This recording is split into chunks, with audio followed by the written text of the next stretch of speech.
ইলিশ রপ্তানি নিয়ে সচিবালয়ে নিজ দপ্তরে বৈঠক শেষে কথা বলছেন মৎস্য ও প্রাণী সম্পদ উপদেষ্টা ফরিদা আক্তার। আমরা সরাসরি চলে যাচ্ছি সেখানে।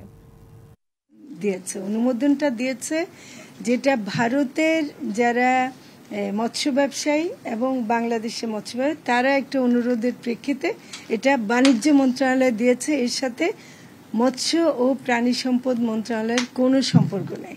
আমাদের এখনো সেই কমিটমেন্টটা আগের মতোই আছে যে আমরা বাংলাদেশের মানুষের জন্য ইলিশ যেন প্রাপ্যতা নিশ্চিত করতে পারি এবং একটা দাম, যেটা আপনারা বলছেন যে দাম বেড়ে গেছে ইমিডিয়েটলি, আমার মনে হয় যে এটা মিডিয়ার একটা বলার কারণে আরো বেড়ে যাচ্ছে। আপনারা সবাই এখনো মাছটা যায়নি, এখন মাত্র অনুমোদন হয়েছে, এটা এখনো কাগজে আছে।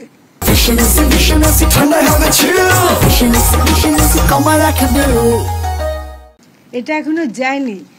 যদি এর প্রভাবে দাম বাড়ে সেটা আমরা মনে করি যে এটা বাড়া উচিত হবে না। এই জন্যে যে আমাদের যে মূল প্রাপ্যতা এবার বোধহয় 5 লাখ টন, 5,30,000 টন হয়েছে, এর মধ্যে 3,000 টন অনুমতি দেওয়া হয়েছে, কিন্তু গত বছরও এই 3,000 টনের বেশি অনুমতি দেওয়ার পরও কিন্তু তারা ততগুলো নিতে পারেনি। তো ফলে আসলে কত যাবে সেটা আমরা এখনো জানি না। তো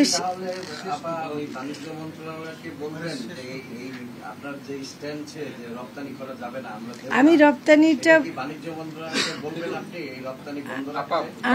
আমি রপ্তানি বন্ধ, মানে আমি প্রথম বলেছি, আপনারা যদি মনে করতে পারেন আগে দেশের মানুষ খাবে তারপর রপ্তানি করছে, তো কাজে খেতে এখন বাণিজ্য মন্ত্রণালয়ের কাজ হলো। আর বাণিজ্য মন্ত্রণালয় থেকে বলা হচ্ছে যে এই ধরনের